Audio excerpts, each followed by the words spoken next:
লাখ টাকা দিয়ে আবারও করিয়ে ফেললাম নিজের হেয়ার কাট, এবং কেমন ছিল সেই হেয়ার কাটের ফাইনাল লুক সেটাই দেখাবো আজকের ব্লগ ভিডিওতে গাইস।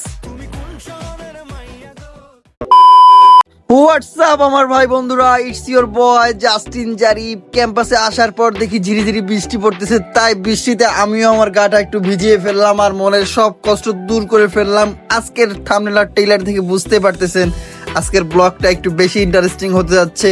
বৃষ্টির মধ্যে আমি হালকা ভিজে একটা রিক্সা নিয়ে রওনা দিলাম মেট্রো ট্রেনের উদ্দেশ্যে। দেখেন রাস্তার অবস্থা একদম চারিদিকে ভিজে একদম পানিতে জমে আছে, আর ওয়েদারটা ছিল অনেক জোস। এরকম বৃষ্টি মাখা ওয়েদার আমার খুব বেশি ভালো লাগে। আর মামা রকেটের গতিতে রিক্সাটা নিয়ে যাচ্ছিল মেট্রো ট্রেনের দিকে, আর পাশে বসেছিল আমার একটা ছোট ভাই।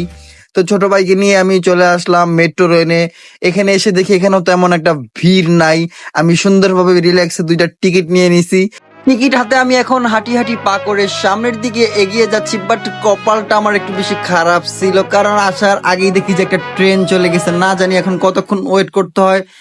সব দোষ আমার এই ছোট ভাইয়ের। সে মানে তার গার্লফ্রেন্ডের সাথে চ্যাটিং করা নিয়ে এত ব্যস্ত থাকে, যার কারণে এই ট্রেনটা মিস করে ফেলছি।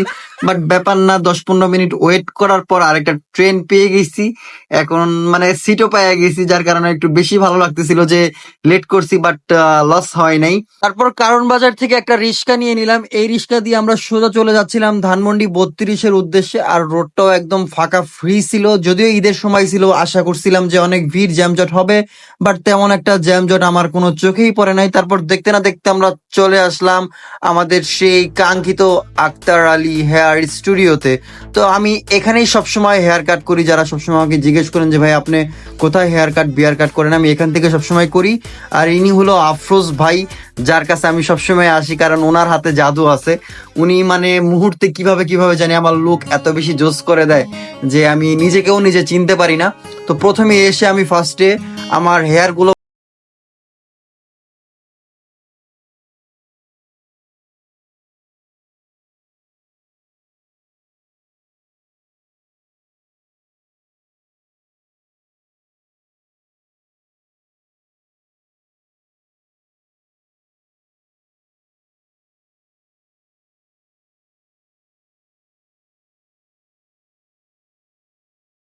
এসে আমার হেয়ার গুলো সুন্দরভাবে ড্রাই করে দিতেছিল, যেটা আমার কাছে খুবই ভালো লাগে। কারণ আমি সবসময় পার্সোনালি গোছলের পরও আমি হেয়ার ড্রায়ারটা ইউজ করি, যাতে চুলটা সিল্কি এবং ভলিউম থাকে। তারপর আফরোজ ভাই এসে আমার হেয়ারটা দেখতেছিল, দেখে আমার জিজ্ঞেস করতেছিল যে আজকে কি কাটিং দিব। পরে আমি বললাম যে সবসময় তো ভাই আমি নিজের পছন্দ অনুযায়ী হেয়ার কাটিং করি, আজকে আপনার পছন্দ অনুযায়ী আমাকে একটা সুন্দর হেয়ার কাট দিয়ে দেন। প্রথমেই উনি আমার চুলগুলো সাইড থেকে হালকা করে ফেড করে নিতেছিল, যাতে আমার উপরের চুলগুলো ভালোভাবে একটু মানে ভলিউম দেখা যায়। আর সাইডের চুলগুলো একটু আমার মনে হচ্ছিল যে এক্সট্রাই বড় হয়ে গেছে, তাই হালকা উনি সাইড দিয়ে কেটে দিচ্ছিল।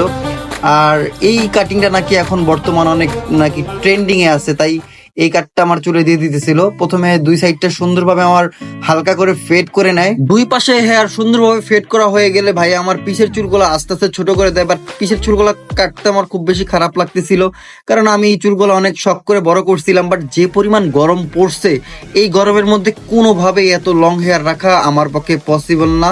নিজের কাছে নিজেরই একদম পাগল পাগল লাগে, তাই শখের চুলগুলা মানে ইচ্ছা না থাকা সত্ত্বেও কাটতে হইতেছে। তারপর আমি সুন্দরভাবে চুল কাটা শেষ হলে উপরের চুলগুলা ভলিউম করে নিচ্ছিলাম, আই মিন স্ট্রেট করে নিতেছিলাম, যেটা আমি সবসময় করে থাকি। এই নিয়ে আমি আমার চুলে টানা 11 বারের মতো স্ট্রেট করেছি। আলহামদুলিল্লাহ আমার কোনো হেয়ার ফল প্রবলেম হয় নাই। আপনারাও যারা স্ট্রেট করার কথা ভাবতেছেন তারা নির্দ্বিধায় করতে পারেন আফরোজ ভাইয়ের কাছ থেকে।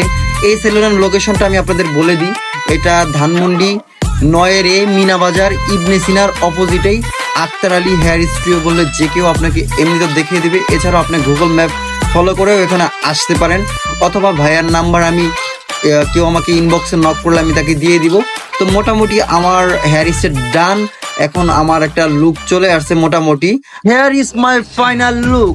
আশা করি আমার এই লুকটা আপনাদের সবার কাছে অনেক বেশি ভালো লাগছে। যাদের যাদের এরকম এক্সপেন্সিভ লুক পেতে অনেক বেশি ইচ্ছা বা আগ্রহী, তারা অবশ্যই ভাইয়ার সাথে যোগাযোগ করবেন।